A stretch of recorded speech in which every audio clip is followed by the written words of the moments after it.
Hey frag heads and fragrance lovers, beautiful people who want to smell amazing. Today I got your spring list. I got your best spring fragrances for 2021. My name is Benjamin. This is the Scentaur Fragrance channel. If you like what you're seeing, and we're going to jump into the list, I don't want to waste your time, but you know how to support this channel. The likey, the subscribey, and all that funny stuff. But let's jump into the fragrances here today. The first one I wanted to share you was Rivolari from Granza.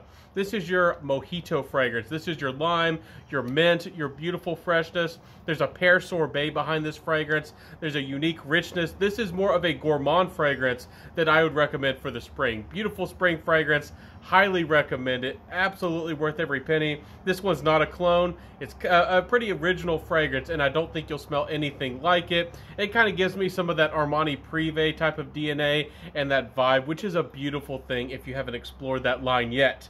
So let's jump to the next fragrance. Again, this is going to be a quick video, and we're not going to waste your time here. We're going to get straight to the point, and these are unique fragrances, ones that really have stole my heart and I think are worth trying out. This one is no exception. This is Green Lover from the house of Lolita Lempicka, a fragrance that's really flying under the radar. The ladies and gents, this is probably the best spring vanilla I might have ever tried, especially in the designer realm of fragrances. This is beautiful. Cypress, green, crisp. It has this sheer, transparent quality from the Elemi here. So really, really nice. Beautiful, modern, green fragrance. Sweet. It's got your sweet. It's got your playful qualities. It's got that sour blackberry, almost kind of type of quality that I get from Nichoné's Ani. It kind of does smell like that, but on a budget, this is great. And also, if you maybe personally felt Nichoné's Ani, which is very wearable for anybody, but if you felt that it was too feminine, this might make it slightly more masculine for you. Also, great value for the money, about $40 US. Absolutely worth it. And check it out, guys. I don't think you'll be disappointed. It's an addictive fragrance, and the performance is there. Performance is through the roof on that one. Another fragrance that I am happy to say that I have in my spring lineup that I think you need to try as well is Kenzo's Jungle. Now, this fragrance is fresh and green. It has some tea. It does have a little bit of animalics. It's got some really fascinating qualities about this one. Truly hard to describe. It's kind of like an aromatic fragrance where it's fresh and citrusy, and kind of wants to give you that clean patchouli 90s vibe, but it's just so different. It's a little beast of its own. If you love musk, this is a must try. And if you do love tea and that mate kind of vibe, that caffeinated feeling, humidity to a fragrance, it's definitely a must try and works beautifully, surprisingly, in the heat. So if you are in a humid, hot environment, or you just love the feeling of the tropical rainforest, Kenzo's Jungle will not disappoint you. And it's got a little, afro like a zebra. What's not to love? Let's jump to the next fragrance. Let's not waste any time. This is Eccentric Molecules 03. This is not the regular molecule 03. There's actually two versions to each number. You might have not explored this house yet. Yeah, they're a little bit overpriced, but these Eccentric 03 is actually a surprisingly good vetiver fragrance. Highly versatile. I can actually smell this one on me. A lot of the other fragrances from this house, I can't really smell them or detect them very well. I love this fragrance. You can find these for great prices for around $70 odd. And if you're a vetiver lover, or you want to layer and get more of a green, freshy, fresh, crisp vetiver into your fragrances to layer your fragrances up, this one is really hard to beat. So Eccentric Molecule 03, the vetiver version, it's fantastic. Absolutely worth it. Another fragrance, Chopard's Oud Malachi. I don't know how many of y'all listen to me. I think the supply's dried up on this one, but you might still be able to find a steal of a deal on it. At one point, you could get these for $30, $40 odd, and these retailed for about $120 or plus. This is Chopard's Oud Malachi. Very well blended, beautiful grapefruit, a little bit spicy, a little bit ambery, refined, beautiful fragrance. Works so good in the spring. I have to tell y'all, for the money, when this fragrance was available, this was a hidden gem, a steal of a deal for the value and the money that you were getting.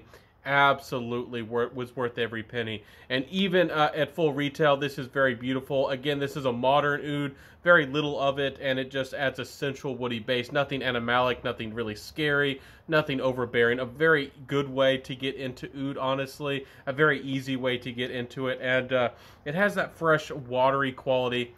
The quality is outstanding on this fragrance. Chopard's Oud Malachi. If you still can find it for a pretty good price, it's worth it. It's really worth picking up. The next fragrance here is one of the only clones that's going to be in this list.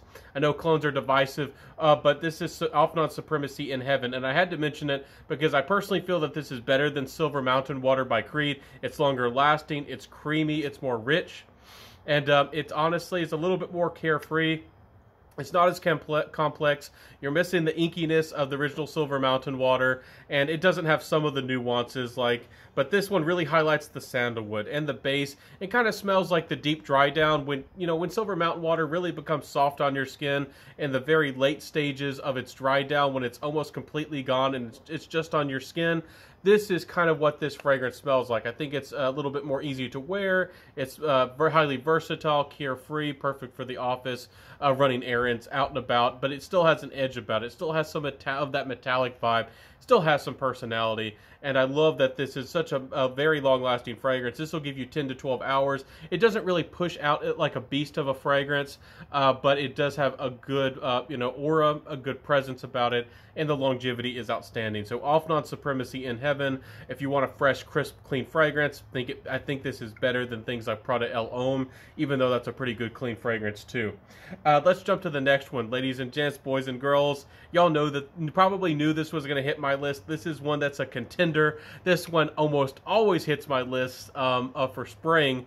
This is Timbuk II by Les Artisans Parfumeurs. Beautiful, refined, spicy resins and fragrance. If you love frankincense, if you love incense, if you love African spices, a real interesting twist on what a spicy fragrance can be, this is absolutely something you need to try. There's a little bit of a sour fruitiness, like a green mango, also that adds a little bit of playfulness and something unique to this fragrance. Also, this is a vetiver lover's dream. This has a very unique, refined, smooth, and rich vetiver to this fragrance that you often don't see. Again, you can still find this one out there for a fairly reasonable price. There was a time, again, like with Serge Lutens and that Oud Malachi by Chopard, where you could find these at very discounted prices when everybody didn't know about these, and you could find steals of deals. Still worth the money. I still feel like this is worth retail, but really what Les Artisans asking. Really a masterpiece of a fragrance, Timbuk II. I'm not joking about that. It's a wonderful fragrance. The next one here, 10 a.m. Flirt by Kieran NYC. You probably knew this was going to hit the list too. This is probably not going to go anywhere. This is going to be in my top 10 list probably forever. This is a really fresh gardenia fragrance. Really, really nice. Oh my goodness. It has fig. I really like the fig here. The fig isn't too sweet and the fig's not too watery. It really strikes a really good balance. The gardenia here is very confident. I usually don't like white florals, and I never knew I would like such a floral-dominated fragrance. It's so bold. It's so confident. It's beautiful.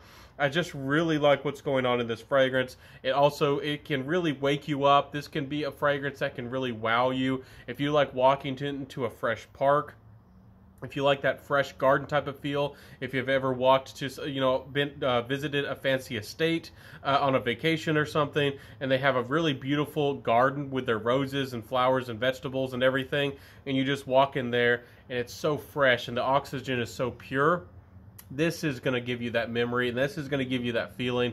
I promise you. 10 a.m. Flirt by Kieran NYC. Don't sleep on this fragrance. Give it a try. Give it a go. And I don't think you'd be disappointed.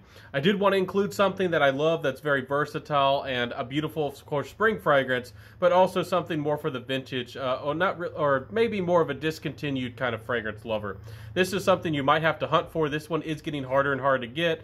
Performance isn't great on it, but boy, is this a spectacular fragrance, and it rose to the top of some of my favorite fragrances for a reason. This is Lemon Verde from the house of Guerlain from the Aqua Allegoria collection. Yes, this line was marketed for, or kind of made more for women, but there's some of them that were very unisex, and this is a very soft, approachable, carefree, sweet, playful, beautiful lime fragrance, Lemon Verde. So a green lemon or lime is what you're getting, and it's soft. It's got a little bit of a sugar cane, like a little bit of vanilla to it.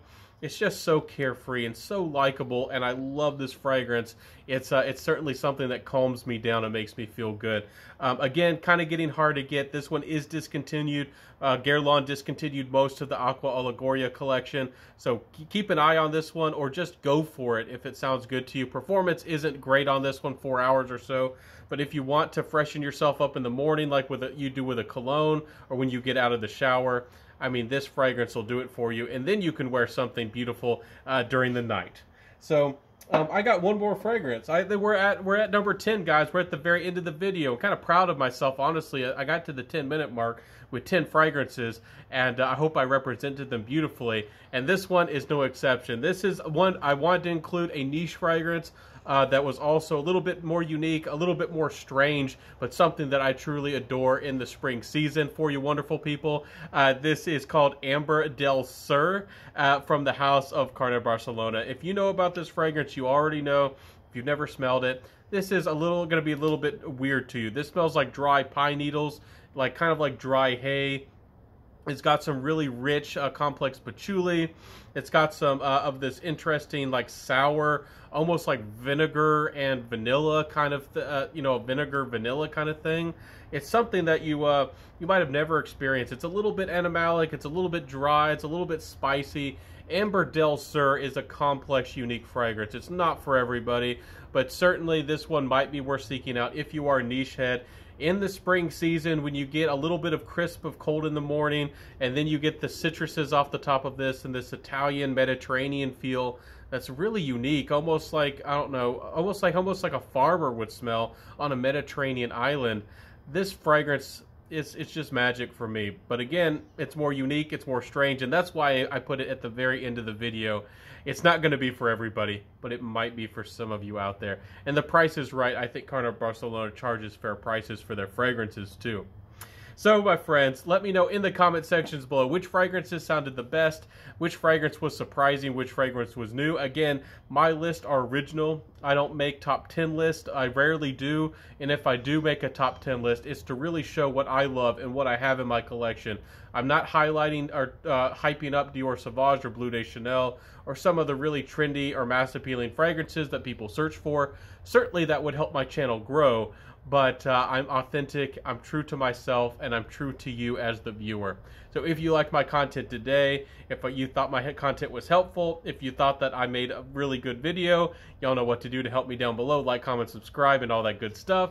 And I'll see you in my next video. I upload Mondays, Wednesdays, and Fridays. I'm doing my best. I've been fragrance reviewing for about 2 years if you just found my channel, and I've been very dedicated. I have hundreds and hundreds of videos, so I'll see you in the next one, my friends. Again, let me know how I did in the comment sections below. What's your favorite spring fragrance? Did any of these sound good? Are you going to try any of these that I introduced to you today? And what are your thoughts on the spring season? What fragrances work best for you? Do you happen to like rose? Do you really happen to like lots of ambergris? Are you a citrus head? Do you always go for the citrus? Let me know. I'd love to know in that comment section. See you soon, everybody. Again, have a beautiful day. I'll see you soon. Love you. I absolutely love you. So wear what you love. Find those fragrances that you love. And have a beautiful day. I'll see you soon, everybody. Peace out and bye.